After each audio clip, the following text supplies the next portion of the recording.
राम नारायण द्विवेदी जी वाराणसी से। हाँ, बिराजू महाराज, परमात्मा स्वरूप पूज्य महाराज जी के चरणों में सेवक का दंडवत प्रणाम। महाराज जी, स्वयं से नाम जपने की अपेक्षा क्या गुरु प्रदत्त नाम जप में ज्यादा सामर्थ्य होती है? हाँ, स्वयं जो नाम जपा जाता है वो गुरु प्रदान करता है, उस नाम का फल होगा सदगुरुदेव की प्राप्ति, और सदगुरुदेव जो नाम देते हैं उससे भगवत तत्व का बोध और भगवत प्रेम प्राप्त होता है। गुरु प्रदत्त नाम की अमोघ महिमा है। जो हम बिना गुरुदेव के नाम जप करते हैं निष्फल नहीं जाएगा, कोई भी कर्म निष्फल नहीं जाता। जैसे असत क्रियाएं होती हैं, जब वो निष्फल नहीं जाता तो भगवान का नाम निष्फल कैसे हो जाएगा? पर भगवान के नाम का यही फल होगा कि भगवत नाम प्रेमी भगवत स्वरूप में स्थित सदगुरुदेव की प्राप्ति हो जाना। सदगुरुदेव की प्राप्ति का मतलब है भगवान के प्रेम राज्य में प्रवेश पाना। बिना सदगुरुदेव की कृपा के भगवत प्रेम राज्य में प्रवेश नहीं हो सकता। कल्याण की बात तो अजामिल ने अपने बालक नारायण को पुकारा तो उसका कल्याण हो गया, लेकिन भगवत प्रेम राज्य में प्रवेश पाना, परम भगवान जो कृपालु है उनकी श्री अंग की सेवा का अधिकार प्राप्त होना या उनके प्रेम रहस्य में प्रवेश पाना, ये केवल गुरुदेव की कृपा से होता है। और सच्चा भजन गुरुदेव की ही कृपा से होता है, क्योंकि भजन न हुई संग बिन, और भजन बिना नहीं प्रेम। अगर प्रेमी महात्माओं का संग नहीं तो भजन का रंग नहीं होगा। तो कोई प्रेमी महात्मा हमारे गुरुदेव हो जाएं और उनके मुख से वही नाम निकले जो हम भले जप रहे थे, जब उनके श्री मुख से निकले कि अब आप अमुक नाम जप करो, वही परम सिद्धि हो जाती है। उसी से परम लाभ मिलता है। हमेशा शास्त्रों में भी कि जो गुरु प्रदत्त नाम है वो बीज मंत्र हो जाता है, और वो उसे उस प्रेम राज्य में प्रवेश पाने का अधिकार दिला देता है जो किसी भी तपस्या और साधना से नहीं होता। उसमें प्रधानता गुरु कृपा होती है। तो इसलिए हमारे जितने भी आचार्य परंपरा के संप्रदाय हैं उनमें एक पद्धति है कि गुरु प्रदत्त नाम और मंत्र लेकर के अपने हृदय को भगवदाकार प्रेमाकार करते हैं। तो नाम जप का फल है, मनमुखी नाम जप का फल है गुरुमुखी नाम जप में प्रवेश पा जाना।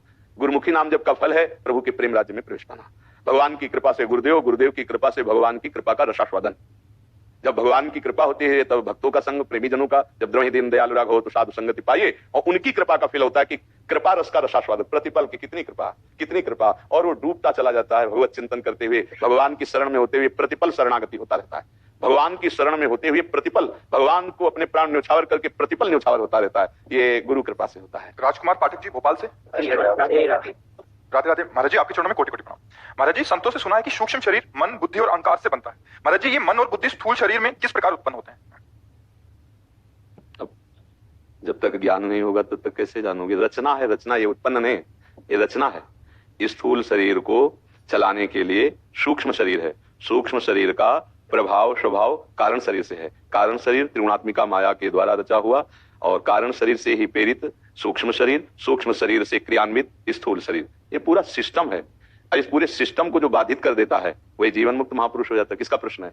हाँ, वही जीवन मुक्त महापुरुष हो जाता है। स्थूल शरीर की संपूर्ण चेष्टाएं भगवान को अर्पित करना, सूक्ष्म शरीर के संपूर्ण चिंतन, संकल्प, विकल्प, स्वीकृति और मनन, निश्चय सब प्रभु के प्रति करना, और कारण शरीर स्वभाव ये बना लेना, नाम जप करना, भगवत लीला गुण श्रवण करना, तो ये भक्ति से पावन हो जाता है। और ज्ञान के द्वारा इन तीनों का त्याग करके अपने स्वरूप में स्थित होना, ये थोड़ा कठिन है।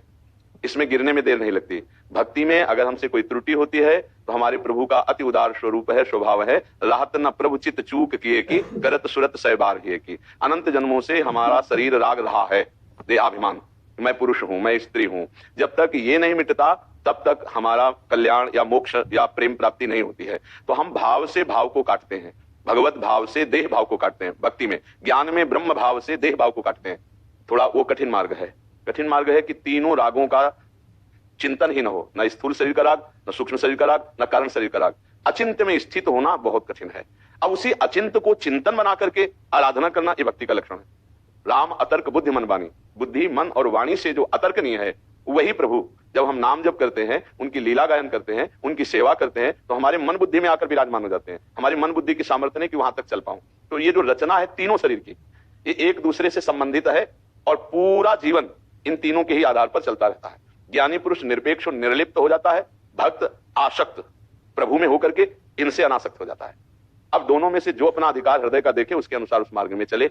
ये तीनों माया की रचना है, कारण शरीर भी, सूक्ष्म शरीर भी और स्थूल शरीर भी। स्थूल शरीर में क्रिया जागृत की, सूक्ष्म शरीर का अनुभव स्वप्न में, कारण शरीर सुषुप्ति में, और भगवत भाव की अवस्था इन तीनों से परे है। जागृत स्वप्न सुषुप्ति स्फुरत में राधा पदार्थ छटा, जिसकी जागृत अवस्था में, स्वप्नावस्था में, सुसुप्ति अवस्था में सोवत हु रसना रटे राधा कृष्ण सुनाम, वो तीनों शरीरों से परे हो जाता है। नाम बल से, भगवत चरणारविंद की उपासना से। या फिर इस कोटि का ज्ञान हो अद्वैत निष्ठा, वो कलिकाल में बहुत कठिन है, क्योंकि उसी मार्ग से हम आए हैं। टिकने का अवलंबन नहीं है, फिसलने के पूरे चांस है, प्रायः फिसल जाते हैं और फिर माया के भोगों का बैलेंस बनाकर ज्ञान की चर्चा अपने लोग करते रहते हैं। लेकिन स्थिति ज्ञान में नहीं, ब्रह्मबोध में नहीं होती। पर भगवान की शरणागति में सबसे बड़ा सहज सुगमता है कि करो सदा तिनके रखवारी, जिन बालक राखे मातारी। इसलिए दास में जो त्रुटियां होती हैं वो स्वामी की कृपा से सहज में क्षमा होते हुए उनका शमन हो जाता है और वो उसी परम पद का अधिकारी होता है जो कैवल्य परम पद बड़े ज्ञान से प्राप्त करना कठिन है, वही भक्ति में स्वाभाविक सहज आ जाता है। और जब प्रेम आ जाता है तो उस पद को भी स्वीकार नहीं करते। दीयमानम गृहणंत बिना मत सेवनम जना, अपने प्रीतम की सेवा के बिना और कुछ स्वीकार नहीं करता है। क्या आप कहना चाहते हैं? गुरुजी, प्रकृति से 3 गुण पैदा होते हैं। हम प्रकृति से नहीं पैदा होते, मूल ईश्वरी प्रकृति से ये त्रिगुणात्मिका प्रकृति प्रकट होती है और त्रिगुणात्मिका प्रकृति से संपूर्ण ब्रह्मांडों की रचना है। ये गुरुजी, जब ये ब्रह्म के इस द्वंद से विक्षुब्ध हो जाती है भौतिक वृत्ति, तब पैदा होते हैं या आप सही माने में मानो, अगर ब्रह्म में ना फंसो तो आप समझ पाओ।